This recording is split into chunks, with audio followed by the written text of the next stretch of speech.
V9 live TV news కి స్వాగతం.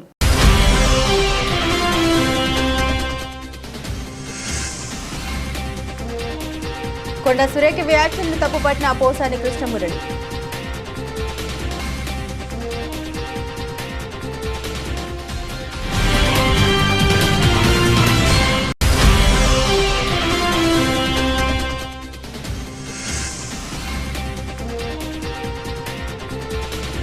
దసరాలోపు పూర్తి స్థాయిలో రుణమాఫీ పొన్నం.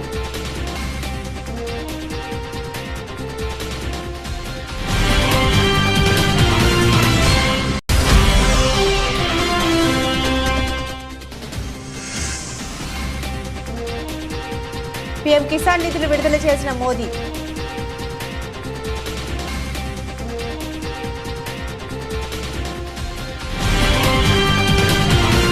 ప్రస్తుత ఖరీఫ్ సీజన్లో ధాన్యం కొనుగోలు ప్రక్రియలో రైతులకు ఇబ్బందికరంగా మారిన రైస్ మిల్లల రాండమైజేషన్ ప్రక్రియను ప్రభుత్వం రద్దు చేసిందని అంబేద్కర్ జిల్లా జాయింట్ కలెక్టర్ టి నిశాంతి తెలిపారు. శనివారం పౌర సరఫరాల శాఖ commissioner G Veerapandian, civil supplies corporation vice chairman managing director Mansir Jilani, Amaravati నుండి వివిధ జిల్లాల జాయింట్ కలెక్టర్లు, జిల్లా పౌర సరఫరాల అధికారులతో వీడియో కాన్ఫరెన్స్ నిర్వహించి ధాన్యం సేకరణకు సంబంధించి ప్రభుత్వం అమలు చేయనున్న విధి విధానాలైన రైస్ మిల్లల రిజిస్ట్రేషన్, తనిఖీ, వాహనాలకు జీపీఎస్ కోఆర్డినేట్స్ అమరిక, బ్యాంకు గ్యారంటీల సేకరణ, కొనుగోలు కేంద్రాలకు సిబ్బంది నియామకం, 1-2 దశల్లో శిక్షణ కార్యక్రమాల నిర్వహణ, తేమ పరికరాల సమర్థత పరీక్షల నిర్వహణ, తేమ శాతాన్ని బట్టి తరుగు ప్రక్రియలపై అవగాహన కల్పించారు. చౌక ధరల దుకాణాలకు సంబంధించి మొబైల్ డిస్పెన్సరీ యూనిట్లు పనితీరుపై తనిఖీ చేయాలని ఆమె డీఎస్ఓ ఉదయ్ భాస్కర్ ను ఆదేశించారు. ఈ కార్యక్రమంలో పౌర సరఫరాల శాఖ సహాయ మేనేజర్ నాగేశ్వరరావు తదితరులు పాల్గొన్నారు.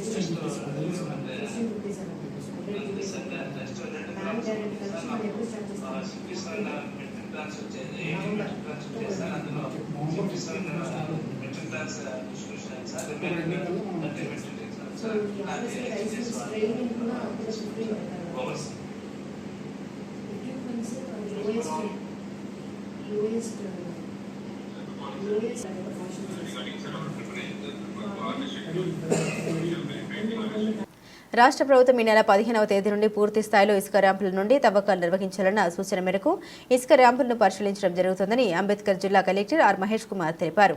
శనివారం కొత్తపేట నియోజకవర్గం అలమూరు మండల పరిధిలోని అలమూరు గ్రామ ఇసుక ర్యాంపును, రావులపాలెం మండల పరిధిలోని పొడగట్లపల్లి 1-2 ఇసుక ర్యాంపులను ఆయన అధికారులతో కలిసి స్వయంగా పరిశీలించారు. ఈ కార్యక్రమంలో కొత్తపేట రెవెన్యూ డివిజనల్ అధికారి శ్రీకార్, గనులు భూగర్భ శాఖ reality inspector T Sujatha, Ravulapalem revenue inspector Ravikumar తదితరులు పాల్గొన్నారు. ఇక వివరాల్లోకి వెళ్తే మంత్రి కొండ సురేఖ అలా వ్యక్తిగత వ్యాఖ్యలు చేయడం సరికాదు. నాగార్జున మంచి వ్యక్తి. అలాంటి వ్యక్తి కుటుంబంపై మంత్రి కొండ సురేఖ అనుచిత వ్యాఖ్యలు చేయడం తప్పు. అలాగే రకుల్ ప్రీత్ సింగ్ అనే నటి పెళ్లి చేసుకుంది. తనపై ఇప్పటికీ వ్యాఖ్యలు చేస్తున్నారు. అది మంచి పద్ధతి కాదు. కొండ సురేఖ బహిరంగంగా ప్రెస్ మీట్ పెట్టి క్షమాపణ చెప్పాలన్నారు పోసాని మురళీకృష్ణ. అన్నెసరీగా అకారణంగా ఒక అన్నెసరీ కామెంట్ వచ్చింది. అది రాకూడదు. నాకు తెలిసి కొండ సురేఖ మేడం నాకు 25 ఏళ్ళు తెలుసు. వాళ్ళ మొత్తం మురళి గారు కూడా మంచి మనిషి. కొండ సురేఖ గారు రియల్లీ ఐమ్ టెల్లింగ్ యూ, చాలా హంబుల్గా ఎప్పుడు నవ్వుతూ ఉంటుంది, ఫ్రెండ్లీగా కూడా చాలా మంచి ఆమె. మరి ఎందుకు నోరు జారిందో అది మేడమే ఆలోచించుకోవాలి. బట్ జారిన అన్బేరబుల్ కామెంట్, అది చాలా తప్పు. మేడం మీరంటే నాకు చాలా గౌరవం. ఎందుకంటే ఎవరైతే మీరు కామెంట్ చేశారో నాగార్జున చాలా హంబుల్ మ్యాన్, చాలా ఫ్రెండ్లీ నేచర్. నాకు 40 ఏళ్ళకి తెలుసు నాగార్జున గారు. ఎవ్వరికి హామ్ చేసే మనిషి కాదు. అలాంటి మంచి మనిషిని కామెంట్ చేయటం, అలాగే రకుల్ ప్రీత్ గురించి కామెంట్ చేయటం. ఆమెకి పెళ్ళయింది, పాపం పెళ్ళయింది, ఎక్కడో బొంబాయిలో ఉంటుంది. మీరన్న ప్రతి వర్డ్ వాళ్ళు క్రైమ్ లైక్ ఎనీథింగ్. ఒకసారి కన్సోల్ చేయండి, ఒకసారి ప్రెస్కే రండి, ఆ ఆడవాళ్ళని నా సోదరి సమానుడు అనండి. నాగార్జున బాబుని నా సోదరు సమానుడు అనండి. సింప్లీ హంబుల్గా ఐఎమ్ సో సారీ నాగార్జున, ఆవేశంగా అన్నాను, అప్రయత్నంగా అన్నాను, ఐఎమ్ ఎక్స్ట్రీమ్లీ సారీ, ఒక్క మాట అనండి. యు ఆర్ గుడ్ లేడీ, నాకు తెలుసు, అందుకే మిమ్మల్ని రిక్వెస్ట్ చేస్తున్నాను. హైదరాబాద్ పాత బస్సులో అర్ధరాత్రి టెన్షన్ వాతావరణం నెలకొంది. యూపీ హరిద్వార్ పూజారి యతి నరసింహానంద్ మహమ్మద్ ప్రవక్తపై అనుచిత వ్యాఖ్యలు, వివాదాస్పద వ్యాఖ్యలు చేశారంటూ ముస్లిం పెద్ద ఎత్తున ఆందోళన చేశారు. రోడ్లపై ర్యాలీలు చేస్తూ నిరసన తెలిపారు. నరసింహానందపై చర్యలు తీసుకోవాలని మాదన్నపేట పిఎస్లో ఫిర్యాదు చేశారు. కాగా నిరసనకు ఎంపీ ఓవైసీ పిలుపునిచ్చారు. నేడు డీజీపీతో ఎంఐఎం నేతలు భేటీ కానున్నారు.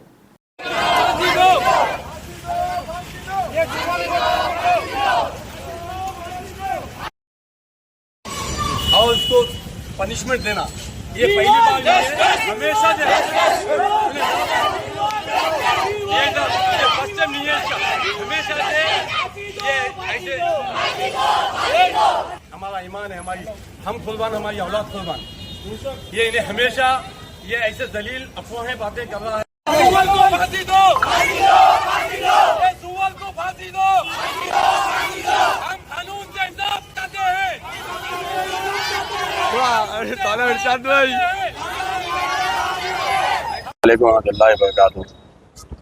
कल शाम नरसिंह आनंद जो यूपी में होता, जो कुत्ता जलील है, आप रसूलुल्लाह सल्लल्लाहु अलैहि वसल्लम शान में कुछ वाहियत बात बोली है जो हम अपनी ज़बान पे भी नहीं ला सकते। और ये पहली बार नहीं है उसका, ये दूसरी या तीसरी बार है। तो हम बस्ती के तमाम लोग, बुजुर्ग, नौजवान, बच्चे सब मिल के हम प्रोटेस्ट किए हैं कि हमारा एक ही डिमांड है कि उसको ऊपर केस एफआईआर करना और अरेस्ट करना और फांसी देना। हम उम्मीद करते हैं तेलंगाना पुलिस से कि हमको इंसाफ मिलेगा। जैसे राजा सिंह को अरेस्ट करके पीटीएड लगाए दे, इसको पीटीएड नहीं लगाना है। हमारी डिमांड ये है कि इसको फांसी दो, क्योंकि ये पहली बार नहीं है, हमेशा बोल रहा। और योगी आदित्यनाथ जो एक फेलियर सीएम है वहाँ का, जो छोटी छोटी बात तो मुसलमान के घरों पे बुलडोजर चला था, उसको ये नहीं दिखा कि नरसिंह आनंद जो एक मजहब के को टारगेट कर रहा है, इन्हें बार बार हमारी आस्था को ठेस पहुंचा रहा है। मैं योगी आदित्यनाथ से भी कहना चाहता हूं कि आप फौरन इस्तीफा दें। इस वजह से दें कि आप वहां की गवर्नमेंट नहीं चला सकते और आप में वो काबिलियत नहीं है। मैं तेलंगाना गवर्नमेंट से फिर एक बार अपील करता हूं कि उसको फौरन अरेस्ट करना। अगर इसको अरेस्ट नहीं करेंगे, ये छोटा है, इससे बड़ा प्रोटेस्ट करेंगे, हर जगह प्रोटेस्ट करेंगे। हमको जब तक इंसाफ नहीं मिलेगा, हम जब तक प्रोटेस्ट करेंगे। वी वांट जस्टिस, हमको जस्टिस चाहिए और इसको अरेस्ट करना। हमारे तपाजबुद्रा डीआई साहब ने हमको तौक़ुन दिया है कि हम उसको फौरन अरेस्ट करेंगे और इसके ऊपर केस बुक करेंगे और उसको हम यहाँ लाएंगे बोल के बोल रहे। तो हम अब उम्मीद करते हैं कि डीआई साहब जैसा बोले वैसा करे तो बहुत अच्छी बात है। अगर नहीं करेंगे तो फिर से हमको ये कुछ भी नहीं है, ये टेलर है, उससे बड़ा मैं प्रोटेस्ट करूँगा, चाहे हमारी जान जाए, हमारी औलाद की जान जाए। हम हमारे नबी की शान में गुस्ताखी। కొండపై గోవింద నామస్మరణ తప్ప మరో మాట వినిపించకూడదు. ప్రశాంతతకు ఎక్కడా భంగం కలగకూడదు. ఏ విషయంలోనూ రాజీ పడద్దు. భక్తులకు అన్ని సౌకర్యాలు కల్పిస్తామన్నారు సీఎం చంద్రబాబు నాయుడు. పరిశుభ్రత మీద కూడా ఎక్కువ శ్రద్ధ పెట్టమన్నాను. ఎక్కడెక్కడి నుంచో భక్తులు వస్తారు.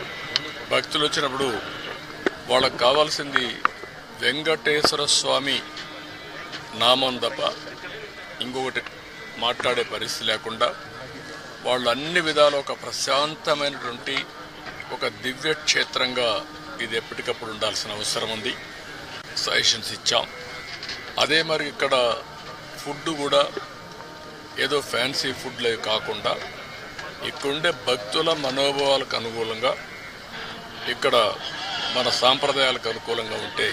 రుణమాఫీపై ఎవరు అపోహలు పెట్టుకోవద్దని, ఆరోపణ నమ్మవద్దని మంత్రి పొన్నం ప్రభాకర్ అన్నారు. కరీంనగర్ జిల్లాలో డిజిటల్ కార్డు నమోదు కార్యక్రమాన్ని ప్రారంభించి మాట్లాడారు. రాష్ట్ర ప్రభుత్వం రైతులకు రుణమాఫీ చేసిందని, ఇప్పటికే 1,50,000 లేదా 2 లక్షలలోపు ఉన్న వారికి రుణమాఫీ పూర్తయిందని తెలిపారు. 2 లక్షలకు పైన రుణాలున్న రైతులకు దసరాలోపు మాఫీ అవుతుందని వెల్లడించారు. రేషన్ కార్డు ఉన్నోళ్ళకన్నాం, లేదా కుటుంబంగా ఒక గుర్తింపు కావాలన్నాం. రేషన్ కార్డు ఉన్న వాళ్ళకి అయిపోయింది. గుర్తింపు కుటుంబానికి ఉన్నటువంటి వాళ్ళందరూ అగ్రికల్చర్ ఆఫీసర్స్ వచ్చి మనం తీసుకుంటా ఉన్నారు. 2 లక్షల పై ఉన్న కొద్దిగా ఆగినాయి. ఇది మీ అందరికీ తెలుసు. రాష్ట్రంలో ఉన్నటువంటి ఆర్థిక పరిస్థితులలో వాళ్ళందరూ కూడా నిన్న మొన్న తుమ్మల నాగేశ్వరరావు గారు మాట్లాడినారు. అందరికీ వీలైనంత దసరా లోపల ఆ 2 లక్షల పై వాళ్ళకు కూడా ఒక డేట్ ఇచ్చి వాళ్ళు మిగతా కట్టడమా లేకపోతే ఇది చేయడమా అనే దానికి ఒక స్పష్టత వస్తుంది. దయచేసి ఒక మాట, రైతు రుణమాఫీకి సంబంధించి మీరందరూ ఒక మాట దయచేసి చూడాలి. మేము గతంలాగా 1 లక్ష రూపాయలు 4-5 సార్లు చేయలేదు. ఆర్థిక ఇబ్బంది ఉన్నా రైతులను ఆదుకోవాలి, రైతులకు అండగా ఉండాలనే దాని మీద 2 లక్షల రూపాయలు ముందు 1 లక్ష రూపాయలు మాఫీ అయిన అంటే ఎవరికి ఇబ్బంది లేదు. 1,50,000 అయిన అంటే మాఫీలో ఇబ్బంది లేదు. 2 లక్షల కాడికి వచ్చినప్పటికీ అమౌంట్ ఎక్కువ కావడం వల్ల 2 లక్షల పైన కొరకు ఆగింది. లేదా 2018 కంటే ముందు తీసుకొని రీషెడ్యూల్ చేసుకోకపోతే వాళ్ళకి రావడం లేదు. అది మేము జీవోలో ఉన్నది, రహస్యంగా లేము. ఓపెన్ గానే 2018 కంటే ముందు అప్పై ఉండి వాళ్లకు సంబంధించిన విషయం లోపల రుణమాఫీ కాదు. 2023 డిసెంబర్ 9 తర్వాత తీసుకుంటే కూడా రుణమాఫీ కాదు. రుణం తీసుకున్న వాళ్ళు కానే కాదు. కాబట్టి ఇక మిగతా అంతే కదా, వాళ్ళు కూడా వాళ్ళు రెండు వచ్చి మాకు రుణమాఫీ కాలంటారు కొంతమంది అట్టిగా. అలా అసాయిద్దుల్లా అంటే అసాయిద్దుల్లా వాళ్ళు కూడా వచ్చి లోనే తీసుకోలే, వాళ్ళు కూడా వచ్చి లోన్ మాఫీ కావాలంట. ఎట్లంటే ఇదంతా అందుకే చెప్తున్నారు, లోన్ తీసుకున్న లోన్ మాఫీ కాదు. 2018 కంటే ముందు తీసుకొని మా డిసెంబర్ 12 కంటే ముందు తీసుకున్న వాళ్ళకి కాదు. 2023 డిసెంబర్ 9 తర్వాత తీసుకున్న వాళ్ళకి కాదు. మధ్యలో ఎవరికి కాకుండా ఈ ప్రభుత్వం ధైర్యంగా చెప్తా ఉంది. దయచేసి మీ అగ్రికల్చర్ ఆఫీసర్ గా రాపియండి. రోజు అట ఇటా బరాబర్ వాళ్ళందరికి ఇచ్చే బాధ్యత నాది. మళ్ళీ ఒకసారి మీకు ఎవరికైనా ఇవ్వకపోతే మీరు నా దగ్గర నేరుగా ఒక కాగితం నాకు రాసియండి, లేదా జిల్లా కలెక్టర్ గారు రాసియండి. వ్యవసాయాధికారి పిలుస్తారు. అక్కడనే ఈ ఊరు ఏమో ఇక్కడ ఊర్లలో ఇక్కడ అటువంటి గ్రూప్ కుటుంబం ఎంతమందిని ఐడెంటిఫై చేశారు? కుటుంబానికి సంబంధించి ఫ్యామిలీ గ్రూప్ 25 మందికి మిగిలిన కంప్లీట్ చేశారు. 25 కుటుంబం ఫోటో తీసుకున్నారా? కుటుంబం ఫోటో గ్రూప్ ఫోటో తీసుకున్నారు కుటుంబం. మహారాష్ట్రలో జరిగిన ఆ కార్యక్రమంలో ప్రధాని మోదీ 18వ విడత పీఎం కిసాన్ నిధులను విడుదల చేశారు. దేశవ్యాప్తంగా ఉన్న 9.4 కోట్ల మందికి పైగా రైతుల ఖాతాలో 2,000 చొప్పున 20,000 కోట్లను డిపాజిట్ చేశారు. పంటలకు పెట్టుబడి సహాయాన్ని అందించేందుకు ప్రధాని మోదీ 2019లో ఈ పథకాన్ని ప్రారంభించారు. नवरात्रि के इस पवित्र समय में मुझे अभी पीएम किसान सम्मान निधि की 18वीं किस्त जारी करने का अवसर मिला है. देश के 9.5 करोड़ किसानों के खातों में आज 20,000 करोड़ रुपए ट्रांसफर किए गए हैं. महाराष्ट्र की डबल इंजन की सरकार तो यहां के किसानों को डबल फायदा पहुंचा रही है. नमो शेतकारी महासम्मान योजना के तहत महाराष्ट्र के 90 लाख से ज्यादा किसानों को करीब 1,900 करोड़ रुपए दिए गए हैं. आज कृषि, पशुपालन और किसान उत्पाद संघ एफपीओ से जुड़े सैकड़ों करोड़ रुपए के प्रोजेक्ट भी जनता को समर्पित किए गए हैं. पोहरा देवी के आशीर्वाद से मुझे अभी लाड़की बहन योजना की लाभार्थियों को मदद देने का भी सौभाग्य मिला है. ये योजना नारी शक्ति का सामर्थ्य बढ़ा रही है. मैं महाराष्ट्र के भाई बहनों को, देश के सभी किसान भाई बहनों को हार्दिक बधाई देता हूं. క్రీడాకారులను ప్రోత్సహించేందుకు ముఖ్యమంత్రి కప్ 2024 టార్చ్ రిలే కార్యక్రమాన్ని నిర్వహించడం జరుగుతుందని, ప్రతి క్రీడాకారుడు క్రీడల పట్ల ఆసక్తి పెంచుకోవాలని జిల్లా కలెక్టర్ ఆశీష్ సాంఘ్వన్ అన్నారు. సిరిసిల్ల ఓఆర్ఆర్ రోడ్డులో శనివారం రోజున జిల్లాకు చేరుకున్న సీఎం కప్ కు స్వాగతం పలికారు. జెండా ఊపి రన్ను ప్రారంభించారు. క్రీడాకారులను ప్రోత్సహించేందుకు గ్రామస్థాయి క్రీడలకు తీసుకెళ్లడానికి రాష్ట్ర వ్యాప్తంగా సీఎం కప్ ను గ్రామం, మండలం, జిల్లాలో వివిధ విభాగాల్లో ప్రతిష్టాత్మకంగా నిర్వహించడం జరుగుతుంది. జిల్లాలో 48 కిలోమీటర్లు సాగుతుందని ఓఆర్ఆర్ సిరిసిల్ల రోడ్డు నుండి కామారెడ్డి బస్టాండ్ వరకు 10 కిలోమీటర్ల రన్ నిర్వహించడం జరిగిందని తెలిపారు. జిల్లాలో దాదాపు 100 మంది క్రీడాకారులు, ఎన్సీసీ, ఎన్ఎస్ఎస్ క్యాడెట్లు పలువురు ఉన్నారు. ఈ కార్యక్రమంలో అదనపు collector Srinivasa Reddy, RDO Ranganatha Rao, DSP Rajeswara Rao, జిల్లా యువజన సంక్షేమ అధికారి జగన్నాథన్, మున్సిపల్ కమిషనర్ సుజాత తదితరులు పాల్గొన్నారు. నవరాత్రి ఉత్సవాల్లో భాగంగా కామారెడ్డి జిల్లా ఎల్లారెడ్డి పట్టణ కేంద్రంలోని శ్రీరామసేన యూత్ అమ్మవారి మండపంలో శనివారం నిర్వాహకుల ఆధ్వర్యంలో స్థానిక పంతులు ప్రణయ్ ఆధ్వర్యంలో గోమాత పూజ, చండీయాగం, కుంకుమ పూజ, ఇతర పూజాది కార్యక్రమాలు ఘనంగా నిర్వహించడం జరిగింది. 3వ రోజు అమ్మవారు గాయత్రి మాతగా భక్తులకు దర్శనమివ్వగా దుర్గామాత మాలధార స్వాములు, మహిళలు ఉదయం నుండి నిర్వహించిన పూజా కార్యక్రమంలో పాల్గొని గోమాతకు పూజలు నిర్వహించారు. అనంతరం చండీయాగం, యజ్ఞం నిర్వహించగా మహిళలు కుంకుమ పూజలు నిర్వహించి అమ్మవారికి మొక్కులు చెల్లించుకున్నారు. ఉదయం నుండి సాయంత్రం వరకు జరిగిన పూజాది కార్యక్రమంలో భక్తులు పెద్ద మొత్తంలో పాల్గొన్నారు.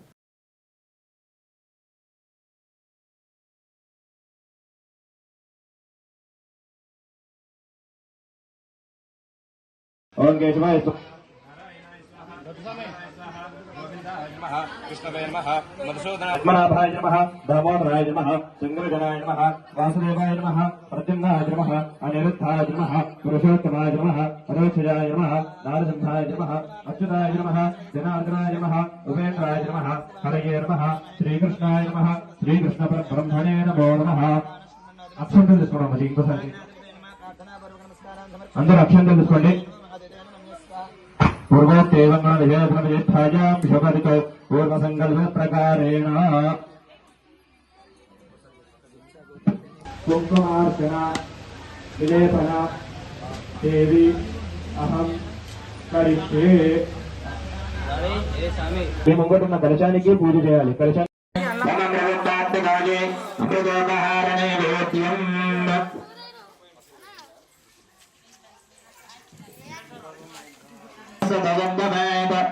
आनंद कर्दमच्चैव विक्लीनगिनि विश्वदाः ऋषयश्रेयश्रयपत्रा स्वयं श्रेणे मदेवरा पद्मानने पद्मपूरो पद्माकिनते यशामं ददवृत्रः समन्धान्यजामस्तमं ज्येष्ठराजं ब्रह्मणां ब्रह्मणस्पद आदर्शन्वन्नोपदस्येदसादनस्वाहा महागणाधिपतये इदं नमः परस्वचमस्तेर्या चरमध्याग्निरवधाय अभिनार्य अवपस्तेर्य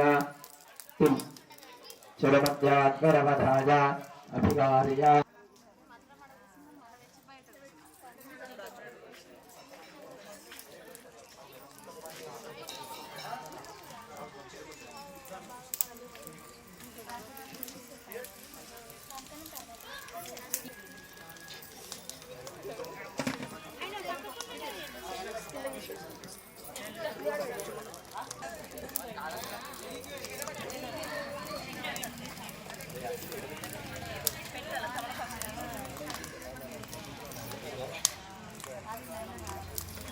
కామారెడ్డి జిల్లా ఎల్లారెడ్డి పట్టణ కేంద్రంలోని పోచమ్మ మందిరం ఆలయంలో ఏర్పాటు చేసిన హిందూ సేన అమ్మవారి మండపం వద్ద శనివారం ప్రత్యేక పూజ కార్యక్రమాలు నిర్వహించారు.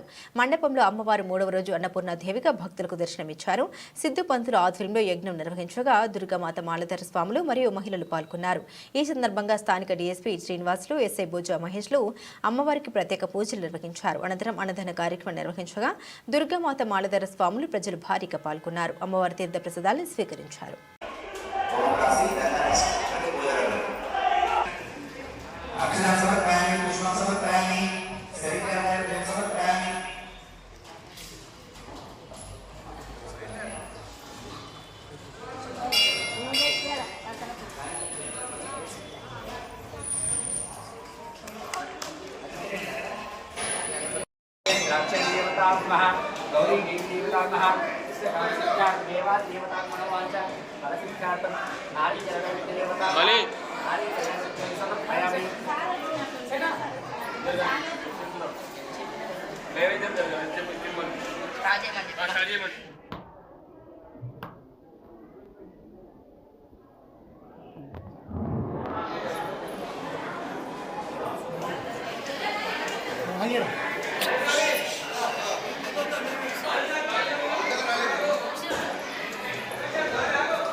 आद्य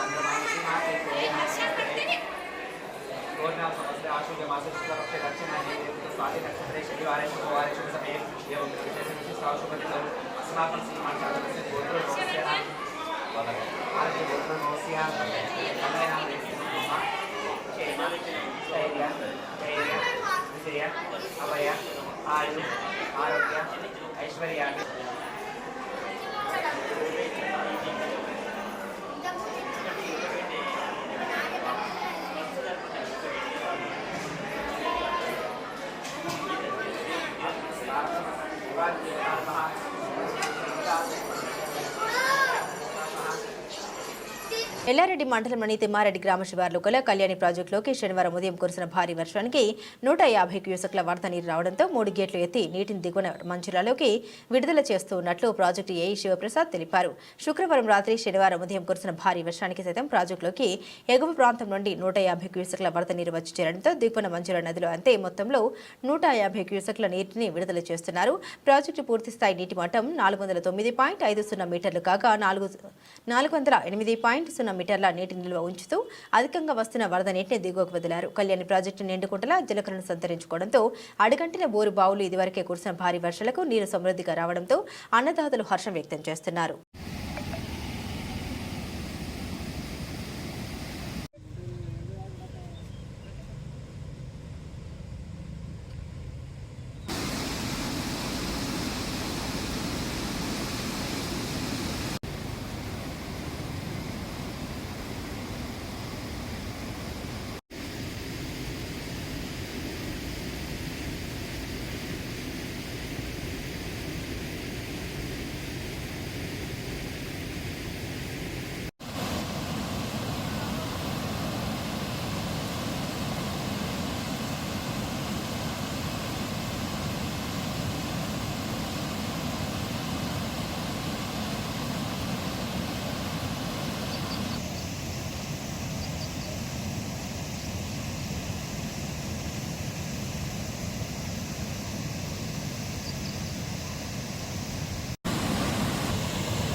వైద్యాధికారులు సమయపాలన పాటించాలని జిల్లా కలెక్టర్ ఆశీష్ సాంగ్మన్ అన్నారు.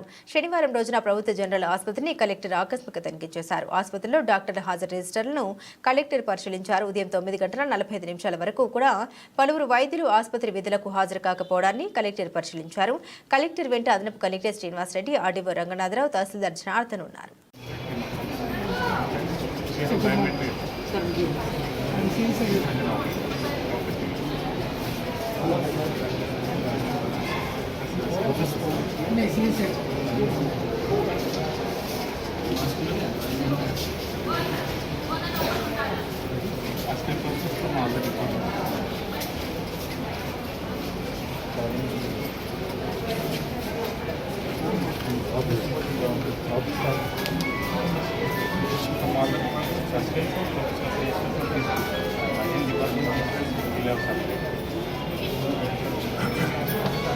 फोन साइलेंट है.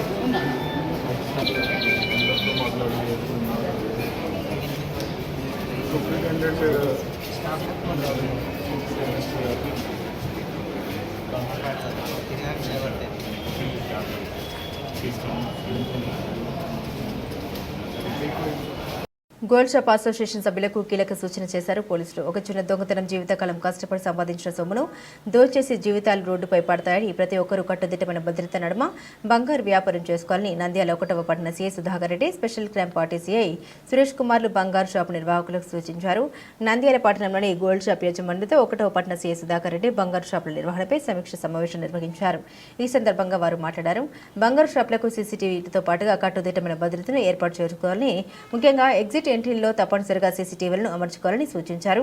అలాగే అనుమానాస్పదంగా సంచరించే వ్యక్తులపై ప్రత్యేక దృష్టి సారించి మీకు ఏదైనా అనుమానం తలెత్తితే తక్షణమే పోలీసు వారికి సమాచారం అందించాలని సూచించారు.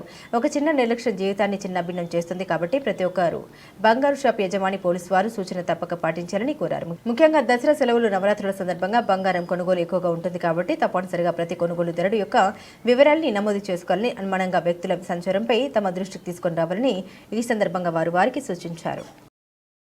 ఆ మనిషి ఆ మనిషి జీవితకాలం కుటుంబం అంతా కలిసి సంపాదించిన ఆస్తి అంతా ఒక దెబ్బకు పోగొట్టుకొని ఏమయ్యా నువ్వు 4.5 కేజీ పెట్టుకొని నువ్వు వ్యాపారం చేస్తావు, ఒక కారు కొనుక్కోవచ్చు కదా, ఒక మంచి రూమ్ తీసుకోవచ్చు కదా అంటే, సార్ నేను ఇదంతా అమ్ముకుంటే నాకు వచ్చేది ఇంత, నేను వారం 10 రోజులు నేను ఇక్కడ ఉండి నేను వ్యాపారం చేసుకుంటే నాకు మిగిలేది ఆ కారు వాడితో వెళ్ళిపోతాను సార్, నాకేం లేదు.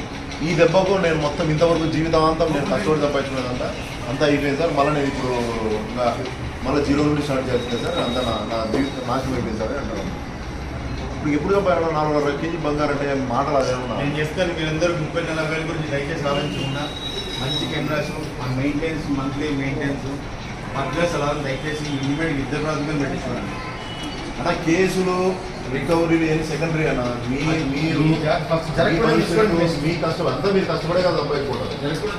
దొంగతనాలు చేసి మోసాలు చేసి సంపాదించాలి. కష్టపడి ఎన్నో కష్టాలు పోల్చుకొని ఎంతో మందిని కొన్ని ఇచ్చుకొని వసూలు దాకా అయ్యి తిట్టుకుంటా అట్లా ఇట్లా అప్పులు ఇచ్చేవాళ్ళు వ్యాపారం చేస్తూ ఉన్నారు. ఒక్క దెబ్బకి ఆరోగ్య కింద పడిపోతారు. పిల్లల భవిష్యత్తులో నీ భవిష్యత్తు నాశనం అయిపోతాయమ్మా. గోల్డ్ వాల్స్, కిటికీలు అట్లాంటి ఏమంటే స్ట్రెంథన్ చేసుకోండి. గోడలు పాత పడిపోయింటే వాటిని స్ట్రెంథన్ చేసుకోండి దయచేసి.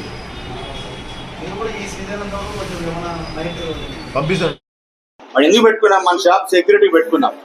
మనకు పాప ముసలోడు చాలా ఏళ్ళ నుంచి ఉన్నాడని ఒక అభిమానం ఉంటుంది. ఆ అభిమానానికి పోతే మొదటికి మోసానికి వస్తుంది అంటారు. నేను చూసినా కూడా చెప్తాను, అతను చలికి కూడా వణుకుతాడు. రాత్రి మంచి వర్షం పడింది, మేము వర్షానికి లుంగీలు కట్టుకొని ఈ మట్టి వేసుకొని క్యాప్లు పెట్టుకొని తిరుగుకుంటాం. అప్పుడు గమనించండి, ఏం తిరుగుతాడు అబ్బాయి వేసుకోవడం, వర్షానికి తడుస్తుంది తిరిగినాం. అదొకటి నా కెమెరాలు ఒకటి, మీరు క్యాష్ కానీ ఆర్నమెంట్ కానీ. నంద్యాల రాష్ట్ర ప్రభుత్వ ఆదేశాల మేరకు నూతన మద్యం పాలసీకి శ్రీకారం చుట్టినట్లు జిల్లా ఎక్సైజ్ అధికారి కృష్ణమూర్తి పేర్కొన్నారు. వైన్ షాప్ల టెండర్ల కోసం ఈ రోజు 34 మంది దాఖలు చేయడం జరిగింది. ఆసక్తిని వారు టెండర్లు వేయాలని 9వ తేదీ సాయంకాలం 5 గంటల వరకు గడువు ఉందని, బండి ఆత్మకూరు గడివేముల చుట్టుపక్కల గ్రామాల్లో వైన్ షాప్లకు టెండర్లు వేసేవాళ్లు త్వరగా వేయాలని ఎక్సైజ్ కార్యాలయంలో ఆదివారం కూడా కౌంటర్లు ఉంటాయని, అదేవిధంగా చివరి రోజు ఆన్లైన్లో బిజీ ఉంటే ఇబ్బంది పడాల్సిన పరిస్థితి నెలకొంటుందని ముందుగానే టెండర్లు దాఖలు చేసుకోవాలని సి కృష్ణమూర్తి తెలిపారు. నమస్కారం బాబు. ఈరోజు నంద్యాల ఎక్సైజ్ స్టేషన్ లిమిట్స్లో ఇప్పటి వరకు 34 అప్లికేషన్స్ వచ్చాయి. 14 షాపులు కవర్ అయినాయి. నంద్యాల మున్సిపాలిటీ, మహానంది, పాణ్యము, గడివేముల, నంద్యాల రూరల్ ఈ మండలాలు కవర్ అవుతున్నాయి మనకు. కాబట్టి అప్లికెంట్స్ సర్వర్లు రాను బిజీ అవుతాయి కాబట్టి తొందరగానే వచ్చి వేసుకోవాలని మనవి చేస్తున్నాము. ఎందుకంటే రేపు ఆదివారమైనా మేము కౌంటర్స్ ఓపెన్ చేసి ఉంటాము. కాబట్టి ప్రతి ఒక్కరు గమనించాల్సింది ఏమంటే, ఇంట్లో కూర్చొని కూడా ఆన్లైన్ విధానం ద్వారా హెచ్పిఎఫ్ఎస్ ప్రాజెక్ట్ అనే దాని ద్వారా ఆన్లైన్ ద్వారా లాగిన్ అయిపోయి ఆన్లైన్ ద్వారా నెట్ బ్యాంకింగ్ ద్వారా చేసుకోవచ్చు అప్లికేషన్స్. తర్వాత దాన్ని ప్రింట్అవుట్ కోసం వస్తే మేము ప్రింట్అవుట్ తీసి సంతకం చేసి గేట్ పాస్ ఇస్తాము. కాబట్టి లాస్ట్ వరకు వెయిట్ ఉండుకోకుండా ఎంత వీలైతే అంత తొందరగా మీరు అప్లై చేసుకుని ఆన్లైన్లో కానీ, లేదంటే ఆఫీస్ దగ్గరికి వస్తే హైబ్రిడ్ మోడ్ అని ఒకటి ఉంది. మీరు రిజిస్ట్రేషన్ అయ్యి చలాన్ జనరేట్ అయిన తర్వాత ఆ చలాన్ ఇస్తాము. మీరు పోయి బ్యాంకులో పోయి దాన్ని చలాన్ కట్టి తీసుకొచ్చిన తర్వాత. బులెటిన్ ముగించే ముందు హెడ్లైన్స్ మరోసారి.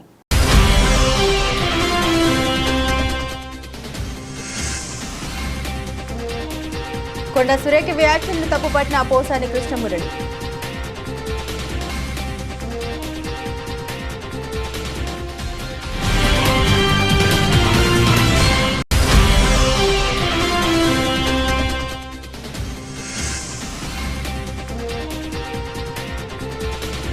దసరాలోపు పూర్తి స్థాయిలో రుణమాఫీ పొన్నం.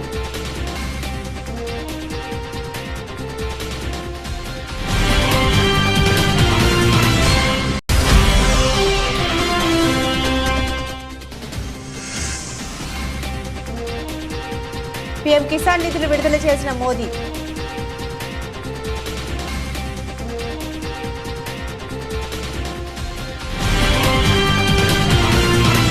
ఇవి ఈ బులెటిన్లోని విశేషాలు. తిరిగి మరో బులెటిన్తో మళ్ళీ కలుసుకుందాం. అంతవరకు సెలవు. నమస్కారం.